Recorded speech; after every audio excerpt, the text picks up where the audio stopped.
Sveiki visi. Ir šiandien mes pradedame tokį labai įdomų, labai, sakyčiau, aktualų ir reikalingą užsiėmimą. Tai yra karminis laikas ir intuicija. Ir gale šio užsiėmimo jūsų laukia meditacija, susijungimas su savo dvasia. Žinoma, jeigu norėsit, jeigu jums to reikės. Tai labai ačiū visiems už komentarus. Oi, kaip faina, kiek daug prirašė. Taip, ir Rūta dar matau prisijungė, ir Nijolė. Taip, ir matau ir jūsų dalę komentarus. Taip, puiku. Gerai, tai galite ir toliau rašyti. Aš pasistengsiu vis laikas nuo laiko pamatyti, sužiūrėti jūsų komentarus ir galbūt kažką tai atsakyti, pakomentuoti tą temą. Tam čia ir esu. Iš anksto jau Onutė rašė savo klausimą irgi, tuoj surasim, paskaitysim. Surandam. Va. Onutė klausė, taip, prieš 5 metus taiga pradėjau negirdėti dešinę ausimi, nieko neatrado, tai taip ir vargstu. Kartais galvoju, kad čia gal kokia karma ir ačiū už atsakymą. Taip, Onutė, tikrai tai karminis dalykas ir visi tokie įvykiai, kurie mus stipriai paveikia, kurie keičia mūsų įprastą gyvenimo kryptį, tempą, kokybę, tai be abejo tai susiję su karma. Tačiau mes prie tos karmos realizacijos prisidedame ir patys. Ir tai, ką rašote, labai panašu, kad susiję su vyriška energija, su, sakyčiau, vyrišku poveikiu jums, kuris buvo nepriimtinas. Buvo jūsų gyvenime toks žmogus ir buvo kažkokia iš tikrųjų ta sudėtinga situacija. Ir matomai viduje jūsų kilo kažkokia priešprieša į tą būtent į jūs ateinančią energiją, į kalbą, į peršamą nuostatą, kažkokią to žmogaus veiksmus. Viduje jūsų kilo ta emocija, pyktis, gal nuoskauda, apmaudas. Ir būtent šitos emocijos, galiu pasakyti, kad sukelia tam tikras energinės vibracijos, kurios mūsų organizmą daro mažiau atsparų įvairiems patogenams. Tai tuomet tie patogenai, jie lengviau dauginasi, nes tai jiems tinkama terpė. Tai tas išgyvenamas apmaudas, nors rašėt čia jau prieš keletą metų. Tai būtent tos emocijos, kaip ir sakiau, dažnai apmaudas, kelia palankės sąlygas patogenams, virusams daugintis ir užimti vis naujus plotus jau mūsų kūne. Tai štai rezultatai. Tai dabar belieka kalbėti su savim, traukti tuos jausmus, tas patirtis į paviršių ir jų atsikratyti. Nes karma, jinai gali realizuoti sunkiau arba lengviau. Ir jeigu mes klausome intuicijos, jeigu klausome savo to vidinio vedlio, jisai geba mus vesti lengviausių kelių. Lengviausių, tai galbūt čia sąlyginis toks pasakymas, nes negalvokite, kad yra lengva, tarkim, kažkam atleisti, ant ko mes labai pykome, kas mus labai skaudino, kad lengva kalbėti su žmogum, jeigu negalime jo, tarkim, pakęsti. Bet juk tai geriau negu sirgti sunkia liga ar patirti kažkokią baisią traumą ar netektį. Ar geriau? Geriau ar negeriau? Kaip manot? Tai pokyčių kelias ir jis nėra lengvas. Taigi, karma tam, kad mes ne tik gautumėme atpildą, bet ir keistumėmės, supratę savo klaidas. Tai turbūt atsakiau į jūsų klausimą. Tai ir šie metai yra karminiai. Tai reiškia, kad galime mes tikėtis ne tik savo giminės, ne tik savo pačių uždirbtos karmos realizacijos, tačiau galima sakyti ir valstybės, šalies, mūsų visos supančios aplinkos karmos realizacijos. Toksai sudėtingas laikas, nelengvas. Tai gali būti iš tikrųjų mums sunku, nes karma yra neatšaukiamas procesas. Netikėkite tais, kurie kalba, kad karmos nėra, kad jinai panaikinta, ar nurašyta, ar dar kažkas. Niekas nieko nepanaikino. Karma egzistuoja ir dabar greičiau negu kada nors anksčiau ji realizuojasi.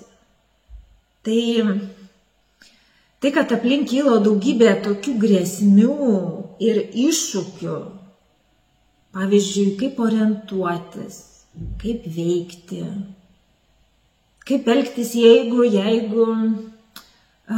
tarkim, jūs ruošiatės išeiti iš nemėgstamo darbo, o gal gresia atleidimas. Gali būti visokių įvairių situacijų. Gal bijote kažkur išvykti, nes kyla žemės drebėjimo grėsmė, neramumai politikos sferoje, karo grėsmė. Taip, nerimaujate, kas nutiks, kaip bus, kaip išgyvensite, ar neprasidės, kas čia dar gali būti blogo, nauja pandemija, dar kažkas. Taip. Tai kaip iš anksto pajusti tuos karminius dalykus, kurie mums nutiks? Kaip orientuotis pasaulyje, kai atrodo, aplink visur tyko grėsmės? Kaip vadovautis, kuo vadovautis, kieno klausytis? Daugybė žmonių pasimetė. Ir, ką galėčiau tai atsakyti? Yra keletas dalykų, iš tikrųjų, kurie galėtų jums padėti orientuotis. Kada ir ką rinktis? Kaip veikti, galbūt kur būti ir ko vengti. Ir jau turbūt numanot, kad visų pirma tai yra intuicija. Ir dažnai mūsų intuicija gali būti, kaip čia pasakyti, toks patikimas galbūt vedlys, gidas, padedantis pajusti, suprasti, kas mums gali nutikti. Būtent intuicija gali būti čia mums tas pagalbininkas, padėjėjas, vedlys. Taip. Ir mokymasis pasitikėti savo intuiciją, galbūt net įsiklausyti į savo tuos vidinius jausmus, gali mums padėti pajusti net ir karminius ryšius ir išvengti galimų grėsmių. Arba taip pasirinkti, kad tos grėsmės būtų mažesnės. Taip, netokios, ta karmos realizacija nebūtų tokia sunki, tokia varginanti, eikvojanti, baudžianti ar dar ten visokia kitokia. Tai iš tikrųjų intuicija gali mums padėti ir kaip vystyti tą intuiciją, taip, kaip mums gauti tos reikiamus atsakymus. Tai ką galėčiau tai atsakyti? Pirmiausia, tai turėtume mokytis klausytis savęs. Ne kažkokio savo proto ar išvedžiojimo, tačiau tos savo vidinės esybės, tos dvasios, kuri kaip tik mums kalba per intuiciją, per širdį. Tai jeigu norime išgirsti, ką mums sako intuicija, pirmiausia, turime išmokti klausytis. Turbūt aišku, jeigu neklausysime, tai nieko neišgirsime, taip? O kaip klausytis? kaip klausytis, kaip atrodo, jums reikėtų klausytis. Na, paprasčiausia turbūt būtų pasakyti, stebi save, leidi savo jausti, atkreipi dėmesį tai, ko jauti, kad nori arba nenori, kas gera ir kas nepatinka. Va čia tas toksai klausimasis savęs. Klausimasis savęs. Taip. Nes jeigu mes kaip robotai turim kažkokį tikslą, einam link to tikslo, tačiau ne tik, kad mes aplinkos nematom, taip daug izoliuoti stengiamės nuo daugybės signalų, nes jau mums tiesiog visko per daug, per sunku, tai vargina. Bet net mes ir savęs visiškai pradedam neklausyti. Mūsų intuicija, mūsų kūnas, savo savybės siunčia mums signalus, mums tai reikia klausytis. Taip, bet to, kad klausytis, yra dar vienas dalykas. Tai yra elgtis turėtumėm taip, kaip jaučiam, kad reikėtų elgtis. Vat kaip turėtumėm elgtis, taip ir reikia elgtis. Tai yra, jeigu jaučiam, taip ir rinktis. Rinktis taip, kaip jaučiam. Turime iš vienos pusės suprasti, kad mūsų dvasia, jinai žino viską. Ji pažįsta, atkreipkite dėmesį, ji pažįsta ir mūsų karmą. Todėl klausydami savo dvasios, mes galime, manau, rinktis tokį švelnesnį karmos scenarijų.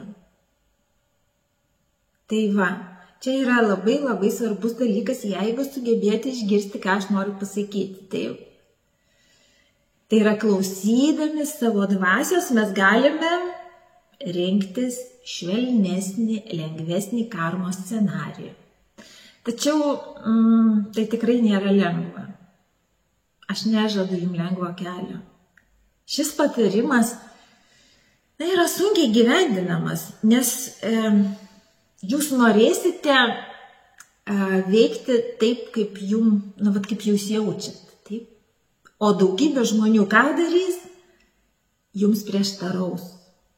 Daugybė žmonių jums prieštaraus. Jie trukdys taip elgtis, jie atkalbinės, ginčysis, įrodinės kažkokius priešingus dalykus. Tad išlikti prie savo to, pasirinkimo, taip kaip jaučiat, kuris netgi nei protų, nei logika grįstas, iš tikrųjų bus labai sunku. Nes kai kitam žmogui pasakai, kad kodėl tu čia taip nusprendė, ar kodėl taip darai, nes jaučiu, kad taip reikia, tai kartais toks argumentas ne visiems yra suprantamas. Ir kai nėra racionalių paaiškinimų, visi tiesiog pradeda prieštarauti, ginčytis, įrodinėti ir sunku atsilaikyti. Sunku atsilaikyti, nes tas jautimas, jis toks yra vidinis, jis toks yra švelnus. Tu pajautai, bet tu turi teisę elgtis ir kitaip. Tai nėra toks, kaip protas mūsų sako kažkokius sprendimus. Jie yra tokie labai peršumi. Mums sunku atsilaikyti prieš tą logiką, prieš tą racionalų protą, ypač jeigu mes su dvasiniam praktikom dar nepažengę, nemokam tiesiog lygiaverčiai įvertinti proto, klausyti ir intuicijos. Tai tas intuicijos pradžioj balsas, tas jausmas, jisai būna toksai švelnus. Ir jį lengva nustumti, neklausyti, jį lengvai visokie argumentai protingi, proto, logikos nustumia į šoną. Tai todėl yra sunku.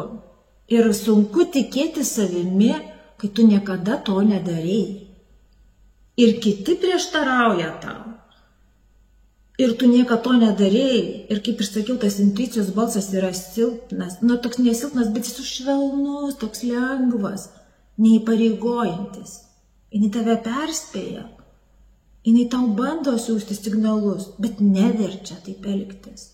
Tai jį lengva tiesiog ignoruoti, neklausyti, nustumti.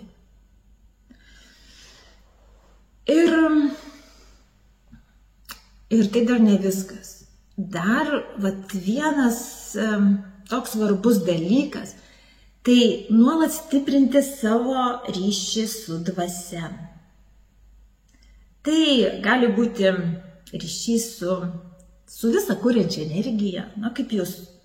Kaip jūs ten įsivaizduojat, ką jūs ten matot, kūrėją, dievą, taip.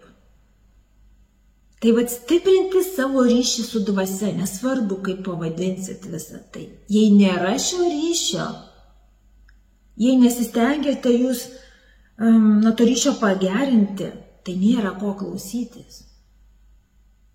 Jei klausome dvasios, tai turi būti ryšys su ja. Turi būti ryšys su tuo šaltiniu.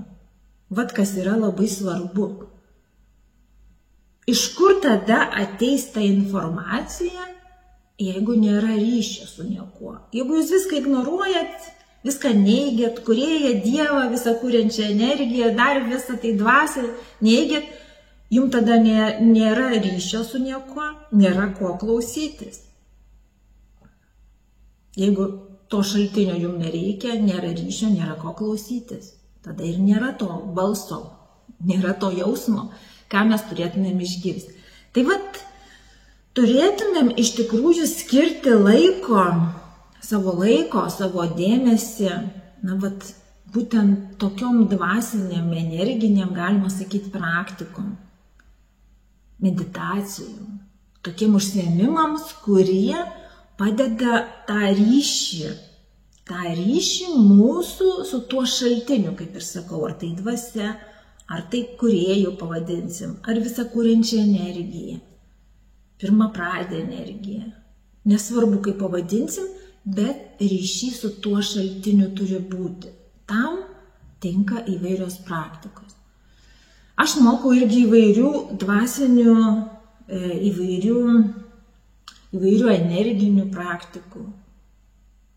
Ir intuicija ir ryšį su savo dvasia, su tuo šaltiniu mes galime vystyti, naudodami skirtingas įvairias technikas.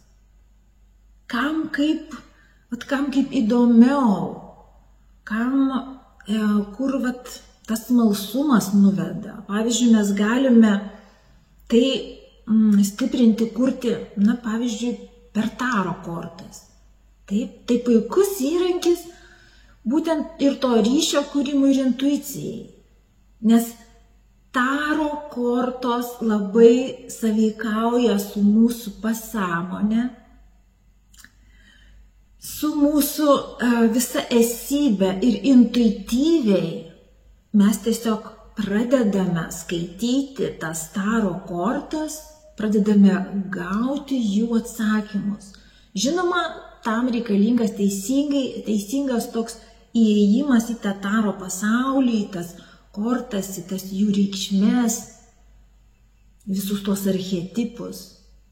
Tai pavyzdžiui, per tai galima, bet galima ir per kitą kažkokią techniką, per energijų valdymo praktikas. Pavyzdžiui, sakysim, aš mokau kosmoenergetikos. Tai toks darbas su energijom, kur mes būtent susijungdami su tam tikra energija galime su jos pagalba daryti pokyčius.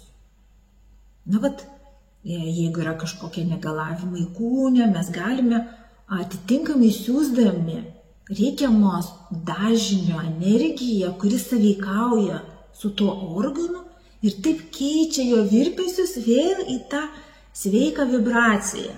Ir organas pradeda dirbti sveikų darbo režimu, jisai pasveiksta, liga pasitraukia, nes atstatomas tas būtent virpesių dažnis. Tai vat kosmoenergetika, bet mes su jos pagalba galim veikti ne tik, sakysim, kūną ar organus, bet ir emocijas, ir mintis, bet kokį mūsų tą subtilų kūną. Taip. Ir valyti galim, jeigu yra kažkokie pažeidimai. Ir tuos vėlgi virpesius perduoti tuos reikalingus, kurie padeda mums subalansuoti tas emocijas, jausmus, keisti visą tai, kas nepatinka, persikeitimas. Ir be abejo stiprėja mūsų intuicija. Labai aktyvuojasi, mes ir čakras balansuojam, keičiam jų veikimą, jų galimybės, jų diapazoną netgi, per tai mūsų gebėjimai remiasi. Tai yra įvairių yra būdų, kaip link to ryšio su dvasia ir kartu link intuicijos stiprinimo eiti. Dar kaip tik norėčiau paminėti, kad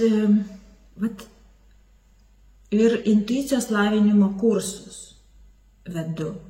Tai intuicijos lavinimo kursai jau skirti konkrečiai,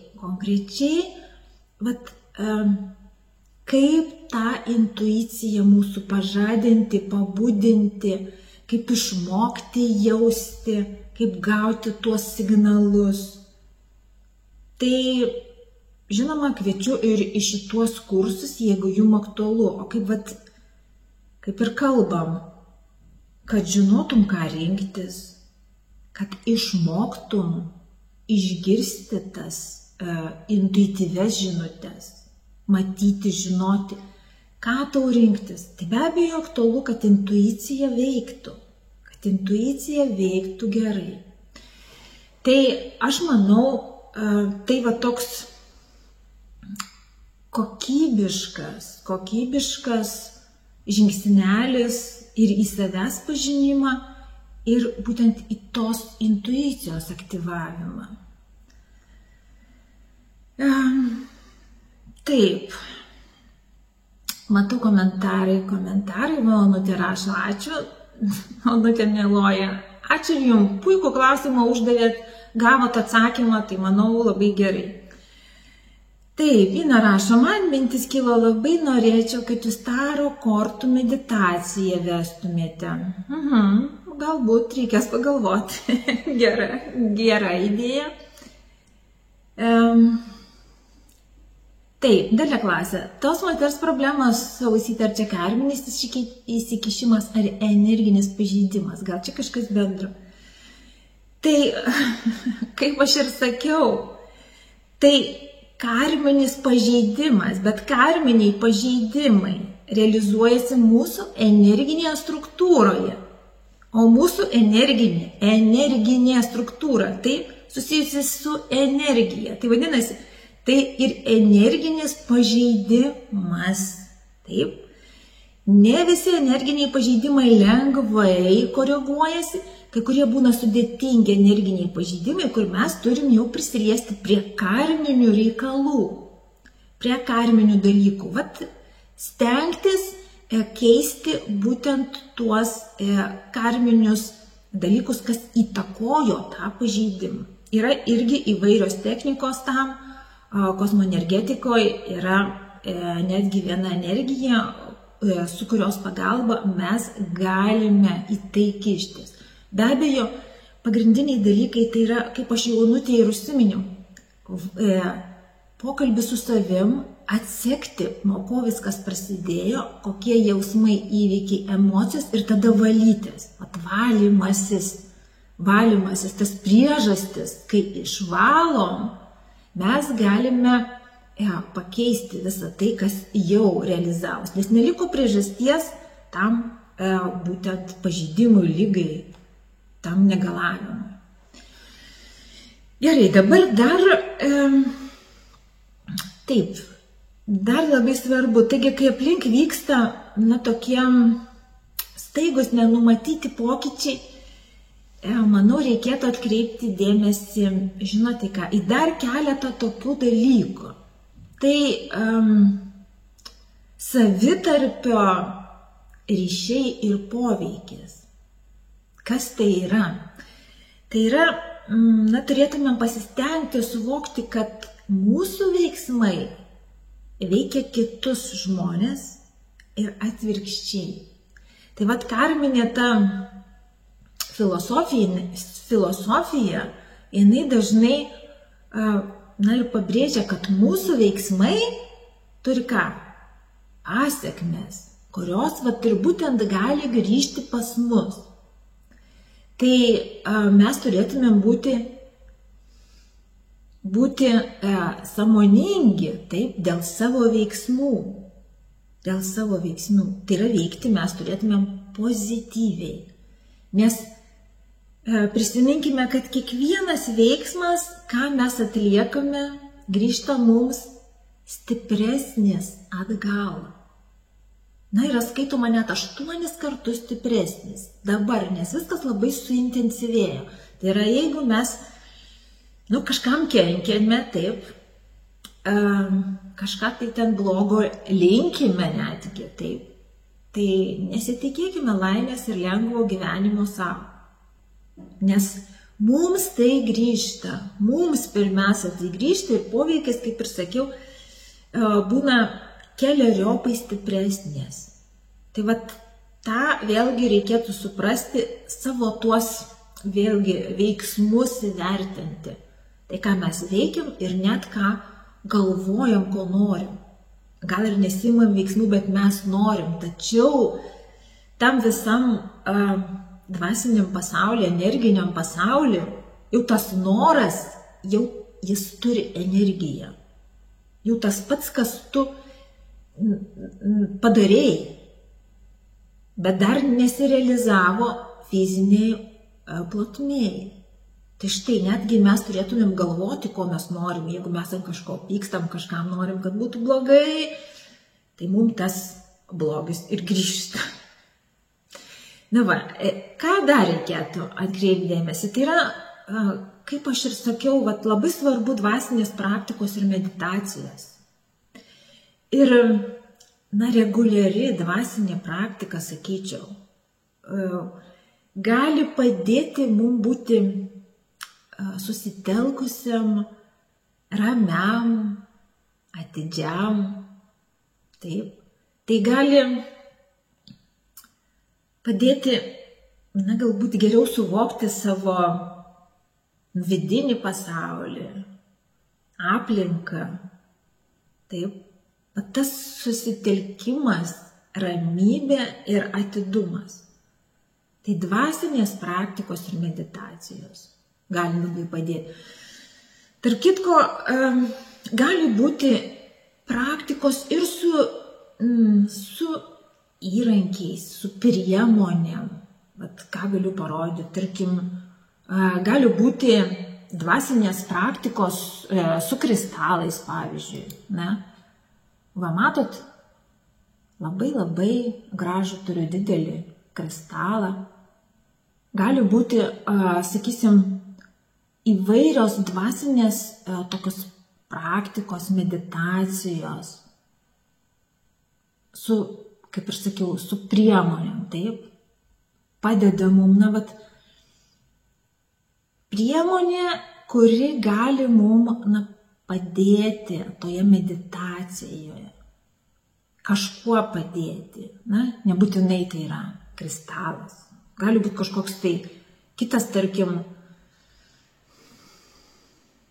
čia turiu tokį labai įdomų, taip, specialiai praktikoms skirtą laikrodį. Tai vėlgi, mes galime susitelkti į tą kažką, susitelkimo praktikos, į tą kiekvienos smiltelės tą tokį birėjimą. Taip, galime susitelkti ir tiesiog, mūsų toksai susitelkimo, tarkim, pratimas yra. Taip, Ir tas nebūtinai kažkoks tai ilgas veiksmas, kaip ir matėt, apverčiu, taip, ir visai trumpas laikas ir netrukus tos smiltelės, jos po truputėlį byra. Bet jeigu mes visą dėmesį sutelksime į tą procesą, į tą birėjimą, atmesdami visą kitą, kas yra aplinkui. Įsivaizduokit vėlgi, mūsų tas sutelktumas, tas dėmesys, kiek jisai gali sustiprėti. Atitinkamai mūsų intuicija, kaip jinai gali mums pradėti reikštis, kalbėti kitaip negu iki to. Na va, turiu dar, tarkim, ir krištolinį rutulį.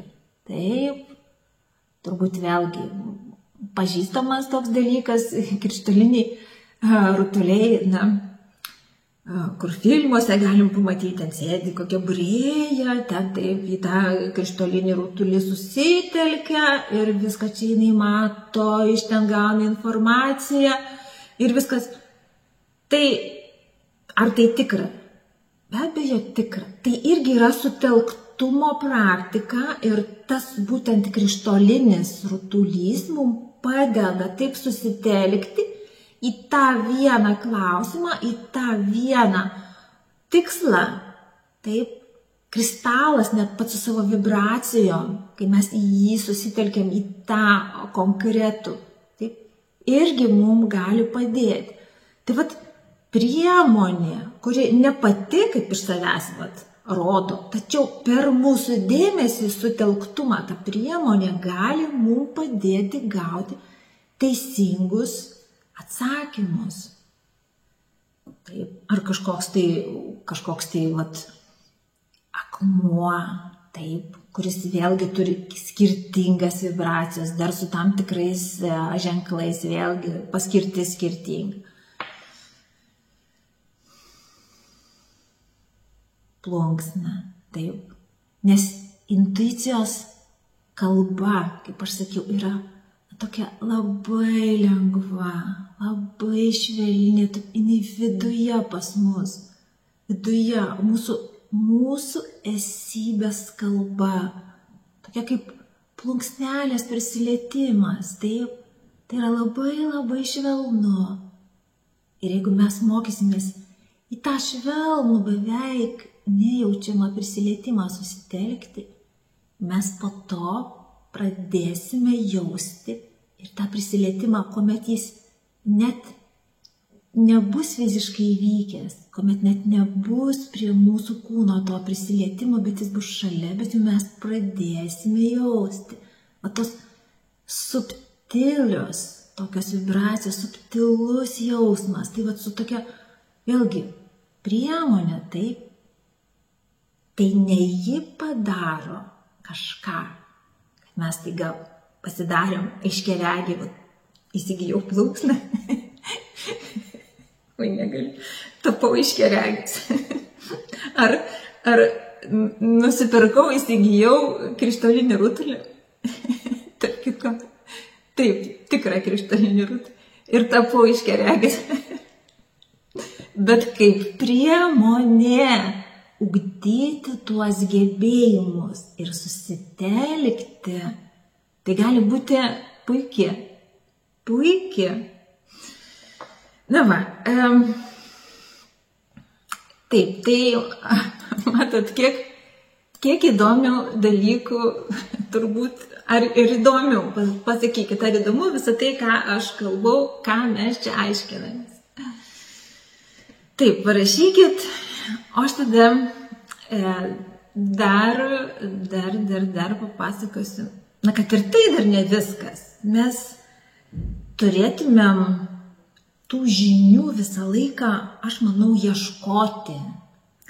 Visą laiką ieškoti, siekti tų žinių.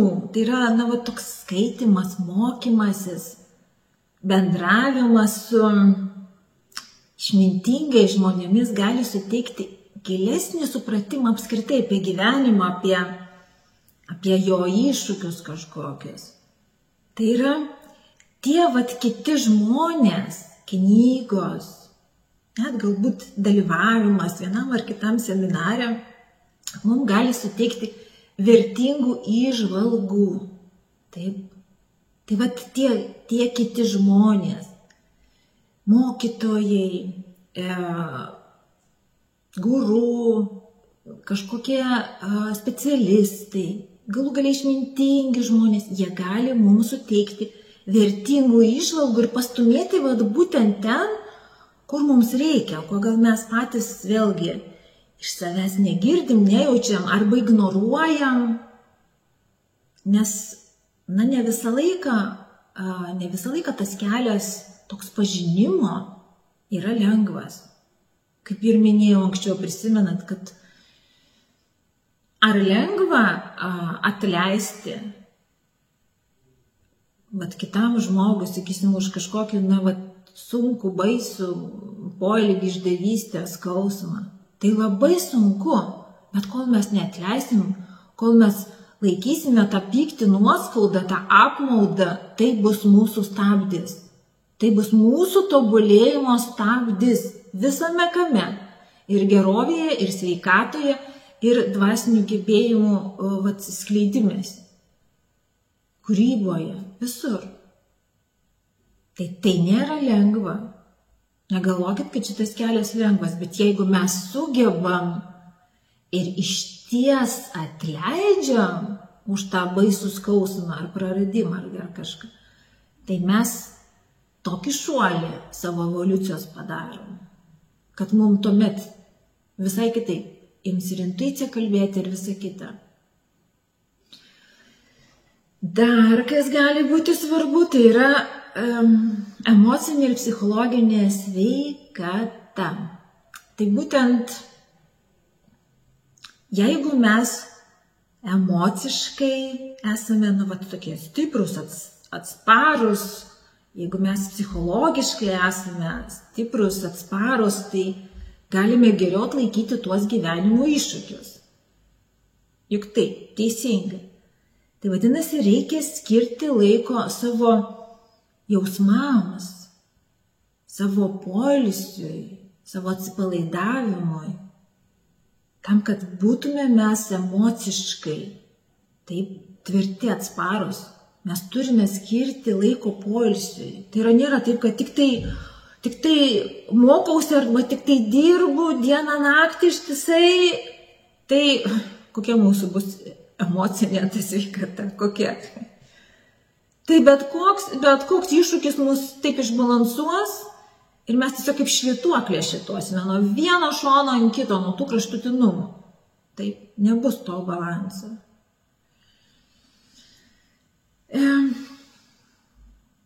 Dar ko prireiktų? Gal sakyčiau kritinio mąstymo.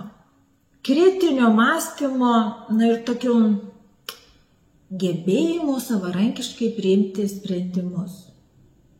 Tai nors aš manau, kad klausytis patarimų ir vadovautis kitų žmonių patirtim yra labai naudinga, vertinga. Tačiau svarbu gebėti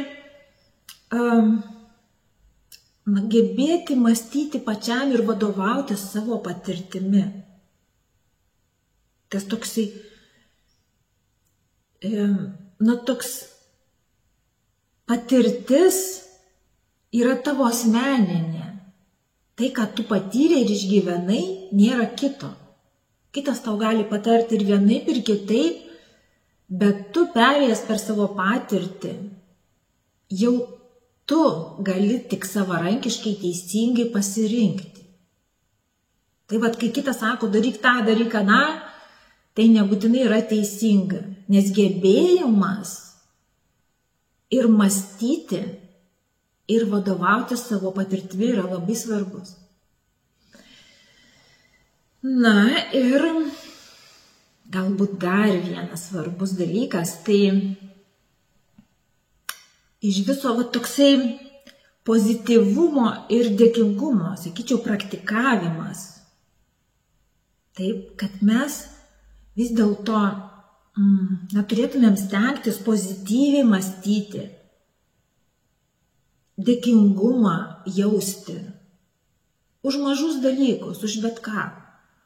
Už tai, kad galiu kvėpuoti švariu oru, tinkamu kvėpuoti. Taip. Nereikia kažko tai didelės dovanos ar kažkokio stebuklo, kad aš taiga pajausčiau dėkingumą. Taip. Tai kai pozityviai mąstau ir esu dėkingas už daugą, už tai, kad valgyti šiandien turėjau ką, taip, už tai, kad oras tinkamas kvėpuoti, už tai, kad mano kūnas mane gali nešti, kur reikia, taip, kad kojos veikia, galva veikia, taip. Tai jeigu už tai būsiu dėkingas, tai mažins stresą ir neigiamas emocijas. Visai kitaip mes žiūrėsime į pasaulį, atitinkamai mes iš pasaulio gausime kitokią reakciją. Tai va. Tai žiūrėkit, daug jau, daug dalykų išvardinau jum,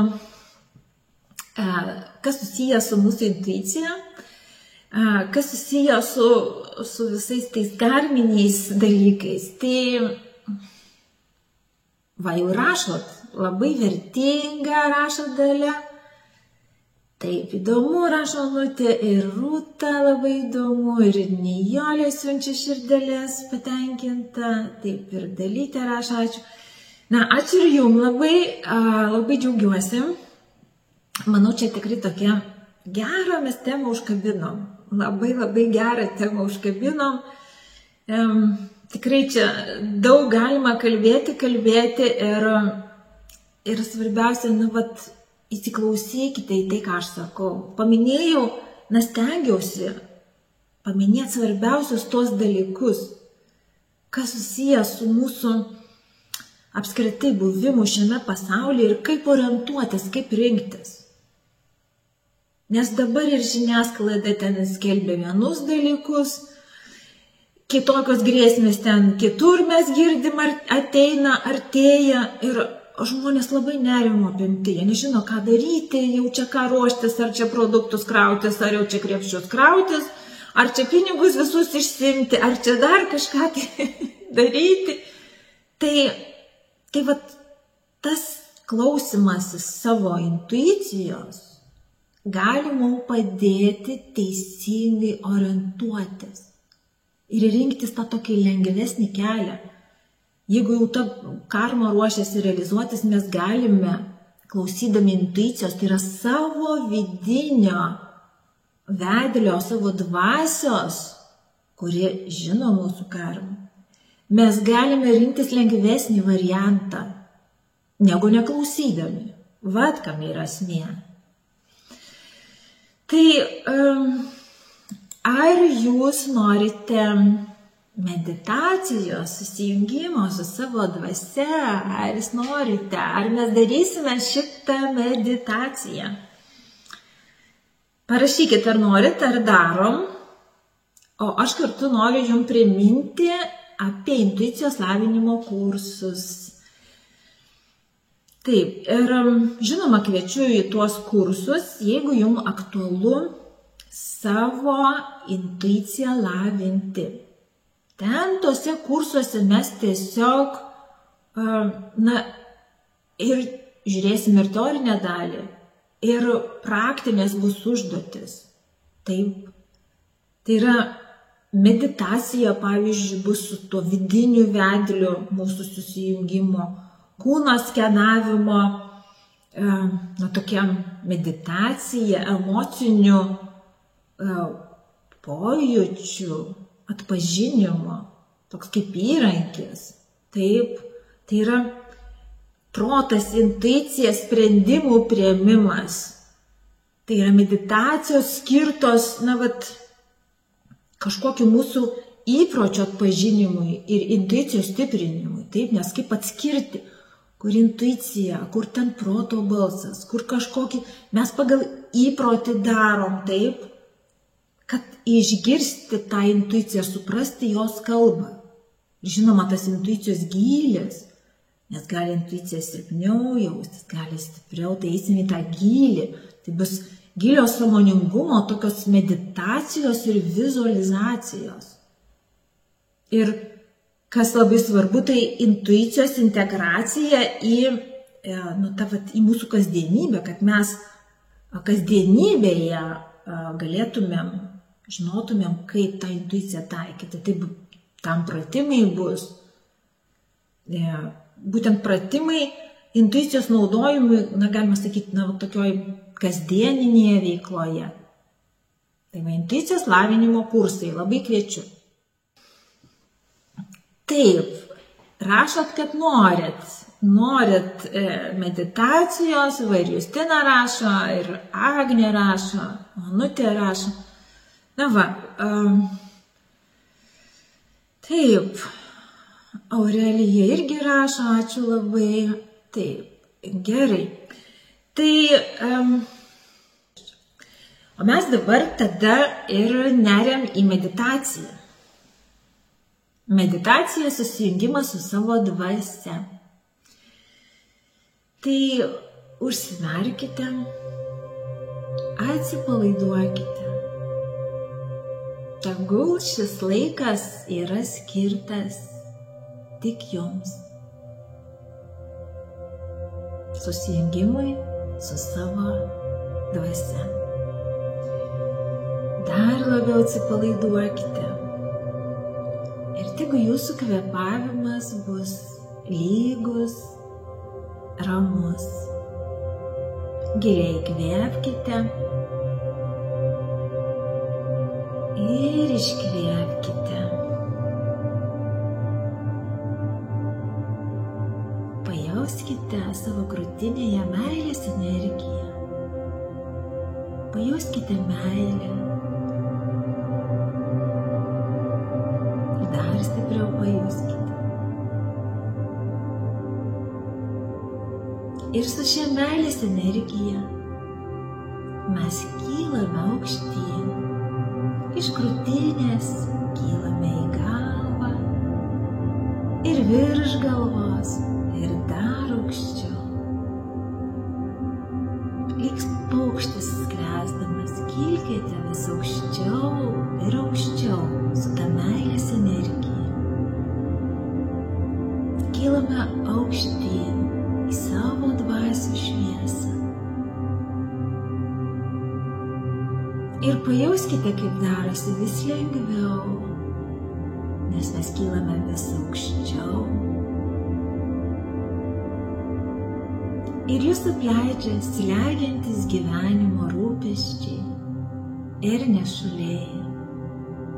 Jie tiesiog kylant, jie nukrenta. Jie nukrenta žemyn. Ir jauskite, kaip kilti darosi vis lengviau ir lengviau. Jūs kylate į šviesą, dar aukščiau, dar aukščiau. Ir jūs pasiekėte šviesą ir jaučiate, kad ji yra tai, ko visada ieškojote. Neriame į tą šviesą.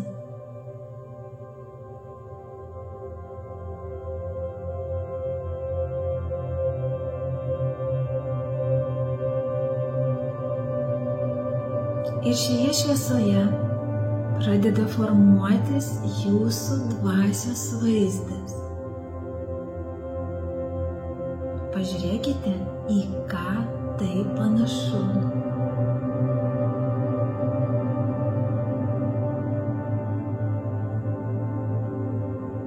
Galite jausti, kaip viskas nestabilu, juda, keičiasi.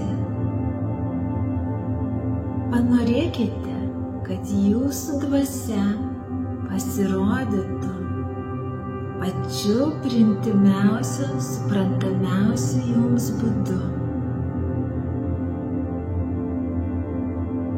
Panorėkite visą savo esybę.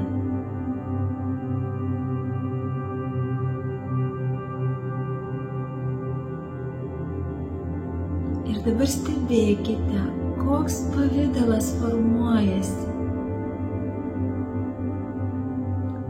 Koks pavidalas, kokia forma gimsta toje šviesoje. Ką jūs regite? Ką jaučiate?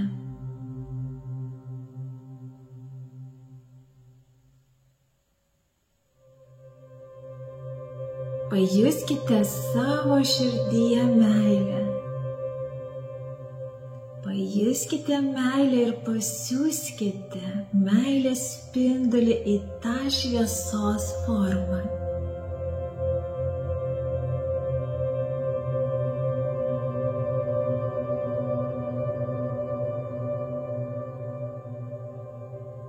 Ir stebėkite, kaip dabar ši forma įgauna aiškesnius kontūrus.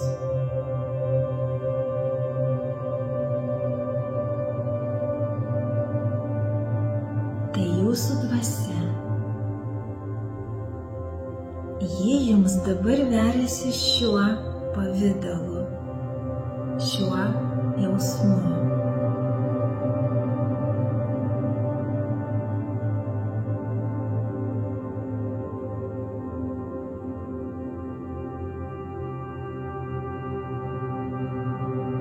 Paklauskite savo dvasios to, ko norite paklausti. To, kas jums dabar svarbiausia. Ir žiūrėkite, koks yra atsakymas. Leiskite savo priimti atsakymą. Pabūkite dabar kelias minutės tyloje.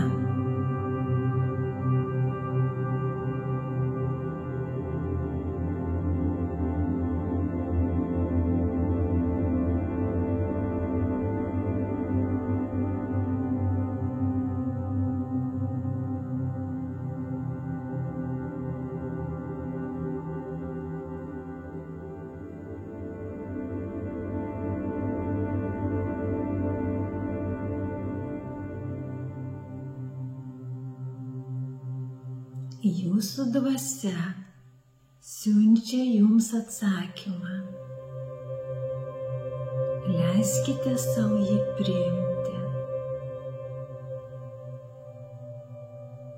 Leiskite jausti ir matyti.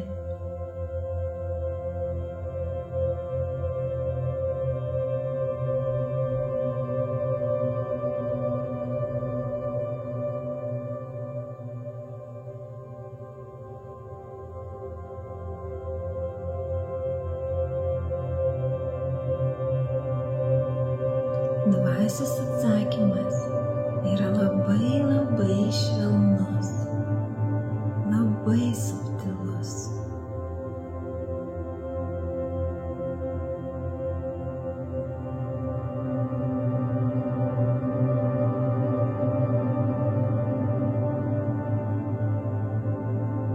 Pajuskite dėkingumą savo dvasiai. Pajuskite džiaugsmą, kad jis sieja dar stipresnis, atviresnis ryšys.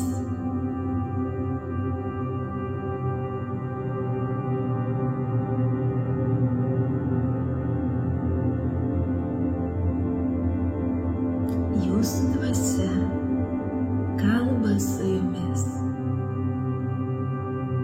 Jūs tai jaučiate, jūs tai patiriate toje šviesoje.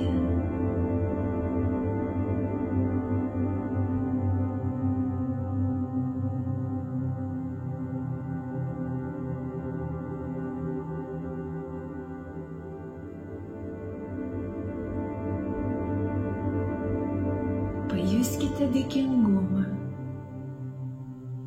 visakam, kas yra aplink.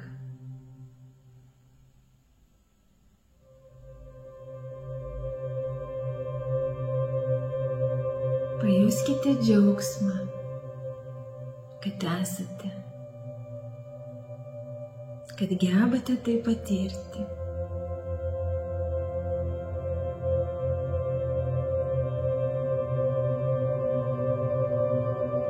O dabar giliai įkvėpkite ir iškvėpdami atsimerkite ir sugrįžkite čia. Atsimerkiam ir sugrįžtame čia. su tuo nuostabiu pokyčiu, su ta nuostabia susijungimo energija, su ta nuostabia nauja patirtimi. Taigi labai sveikinu Jūs po šios meditacijos, po šio susitikimo. Manau, kad dabar jumyse dar truputėlį daugiau šviesos, dar truputėlį daugiau stipresnio, intensyvesnio ryšio su savo dvasia. Ir daugiau džiaugsmo. Dėl to ir aš labai džiaugiuosi. Džiaugiuosi dėl šio susitikimo. Ačiū visiems dalyvavusiems. Gera buvo dalintis, gera buvo pabūti kartu, jausti visų jūsų energijas, visų jūsų tą tokį užsidegimą, norą, kad intuicija gerai veiktų, norą, kad jūs gebėtumėt gerai rinktis, norą gauti atsakymus, tokia kryptį, šviesą. Labai džiaugiuosi, labai buvo gera pabūti kartu. Na va, ir jūs rašot, kad labai ačiū. Ačiū ir jum, ir Nijolė, ir Agnė, ir už širdutės ačiū. Ir Justina. Na va, labai džiaugiuosi. Va, Irina, ačiū. Justina. Taip, tai šiandien mūsų susitikimas jau baigėsi. Tikiuosi, susitiksime dar daugybę kartų visur kitur, visuose kituose užsiėmimuose, renginiuose, webinaruose, kursuose. Susitiksime, juk tam ir esam. Nieko nebūna atsitiktinio. Tai, kad mes bendraujame, mes domimės tais pačiais dalykais, tai nėra atsitiktinis taip dalykas. Va, ir Aurelija rašo, ačiū ir jums. Tai ačiū visiems už dėmesį ir iki kitų susitikimų.